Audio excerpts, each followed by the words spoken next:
As I mentioned earlier, this is an award, two awards for the excellence in healthcare, and it's awarded to the CTC and to the liver transplant program at Cedars-Sinai.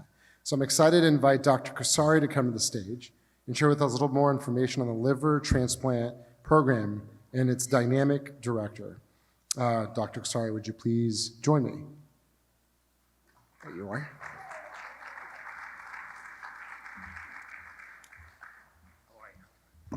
I have to lower this a little bit. First of all, can everybody put your hands together for Farah and this wonderful, wonderful event? I mean, we're really appreciative of all of that. Thank you. I'm really honored to introduce a man that really doesn't need an introduction. I met Dr. Nissen a few years back, maybe 2013, 2014, and then I've been his partner since 2018. I truly believe that he has a nuclear power plant as his energy source. He has a heart of gold, and he has this uncanny ability to just have good things happen. And I'll tell you, it's been such a great pleasure having the opportunity to watch this man work. If you were watching an artist, Leonardo da Vinci or Vincent van Gogh, you would be able to see that live, and I have the pleasure of seeing that on a daily basis. Dr. Nissen, we had an occasion where we were losing the patient on the table. And it's a quote that I'll never, ever forget in my life. It was, "Oh, what the heck." It's an inside joke between him and I. I saw that guy in clinic in about 2 months. He's doing well. So without further ado, I'd like to have you guys watch this video, and then we'll invite Dr. Nissen up to the stage.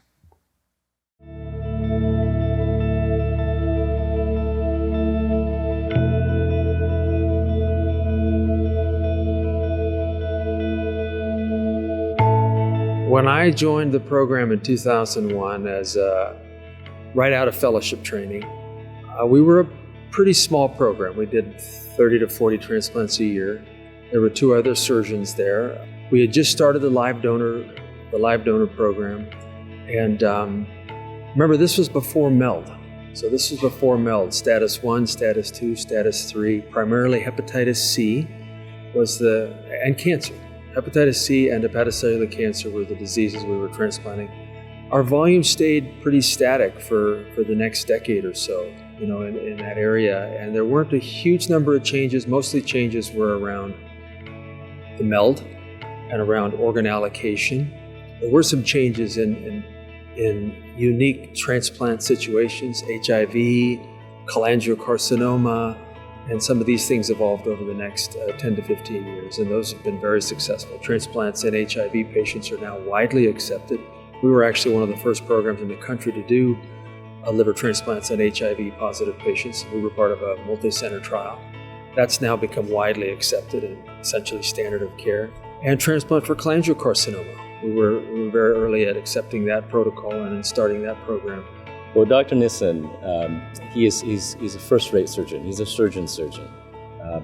He only takes the toughest cases. And when I know that he's on the case, I know that patients are getting the best care. The indications for transplant are definitely evolving.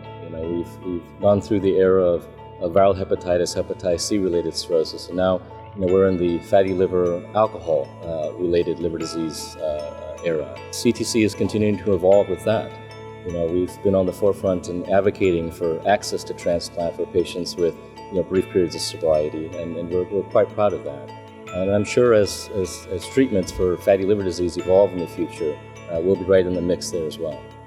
We have 8 surgeons right now which do kidney transplant, pancreas transplant, liver transplant, and all of our hepatobiliary and pancreatic surgery. So it's a big group.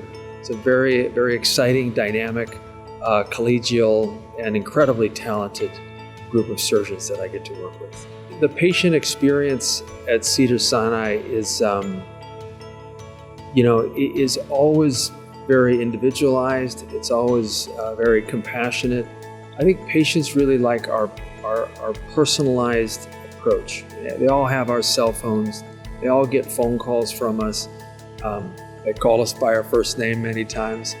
It's the ability to relate one-on-one to patients that I think has always defined our program. Every patient is unique. Every patient family is unique. Every patient's story is unique. And I think we've embraced that. Even though Cedars is a massive facility, 1,000-bed hospital, and number 2 in the country now, we treat every patient as if they're the only patient on the schedule for that day. And I think patients and families feel that. When we make transplant decisions, in our selection committee, we'll sometimes spend 30 minutes discussing one patient because everybody on the committee realizes how important that conversation is and how important that patient is. Your liver program walks you through, oddly enough, through failing health, through trying to get on a list, through the patience of waiting for an organ, through understanding such a complex field. And then they walk you through the big surgery. Sometimes it takes multiple surgeries. And then they walk you through recovery, lifelong medication management. And it really is, it's a partnership. It's really a relationship. I mean, I can't think of another field that is like it. You become a little bit of a cheerleader. If we can just get you through transplant, this will turn around. We can get you turned around. And then to see that as healthcare providers, there's nothing like that. To be able to see that recovery and the new life and the years and years and years of life gained and the new adventures that they take on. When they come to see us in clinic, it's a family reunion. And it really is. And I think the liver transplant programs across the country know this. And I think our program is very much embraces the long-term care, that I would even say friendships with patients. We follow patients for life after transplant. We want to know how they do and how their organs do and how their life is, because it helps keep us going as healthcare providers. And there's so many cases I can remember where we thought the day was lost, and again with just the one thing going right. And then if one thing goes right, maybe a second thing goes right. And if you can just keep going, and that's what we're pretty good at. I think all liver transplant specialists are. We're pretty good at keep going, keep looking for any advantage you can get. Transfusions, teamwork, surgical skill, anesthesia skill, hepatologist skill, nursing skill in the recovery area. Just keep going. And most of the time you'll win the day. So many of those memories and stories we have. And that's what makes this field so incredible. As people consider their journey in medicine and their field in medicine, there's nothing like liver transplant. There's nothing like it. My hope and vision for liver transplant is that we move towards eliminating the organ shortage. That we increase the organ pool so we can start using transplant more aggressively, more widely to treat more diseases and more conditions, because it's still a very strict and narrow field. And fortunately, we're now at the brink of being able to expand organ supply through novel ways to improve organs and test organs and refine organs, some of the ex vivo mechanisms, some of the growing data on DCD organs, some of the use of organs that would previously be discarded. All of these are coming together. We're hoping that as the next 5 years goes by and the use of artificial perfusion systems improves, that we'll have more organs to work with, that we'll be able to screen organs better and test organs better, and fundamentally that we'll be able to have to save more lives and cure more disease. The growth of the program over the last several years is largely due to the work of not only hepatologists, but also Dr. Nissen sort of instilling that drive among the surgical team to grow our program, to push boundaries, and he deserves a lot of credit. I've been doing this since 2001, so 21 years, and the field has changed a lot, but there's some things that are still the same. And patient care, patient relationships, and excellence in care has always been part of medicine. It's always been something I've embraced and will always embrace. And I just can't tell you how special this award is to me. So thank you.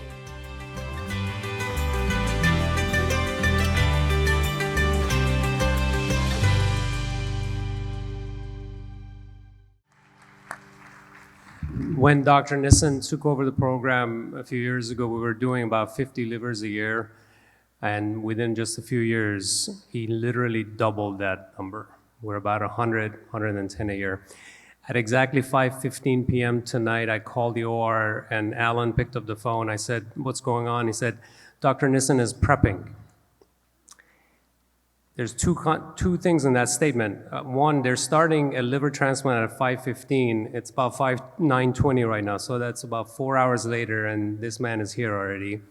The second thing is, Dr. Nissen is prepping. He wasn't kidding.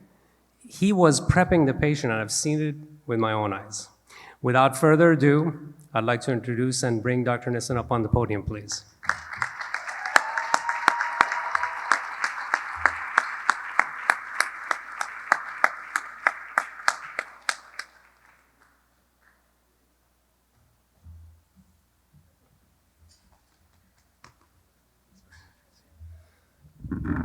I am so honored to receive this award on the same night as Dr. Imagawa. He is, I've known him well over 20 years, and I really mean that, Dave. You've done so much for the field of liver disease and liver cancer. I'm glad to be on the same spreadsheet as you. This is a team sport. There's no other field in medicine, I think, that is more a team sport than this. We've got our team here. Everyone's got their team here. And I'd be remiss if I didn't thank my partner, Georgios, who's actually drying up right now the liver transplant. I had to make a deal with him that I would mention his name from the podium and split the purse with him if he would just take the case over for an hour or two. But transplant is a team sport, and it's a wonderful field. We cherish the time, we cherish the team, we cherish the relationships, and I'm so thankful to the Liver Wellness Foundation for this award. So thank you.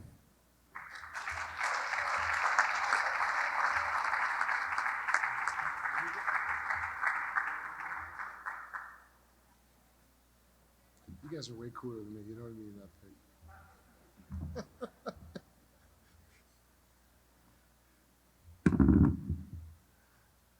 That's pretty cool. It just came from surgery, got an award. Not a bad day. All in a day's work.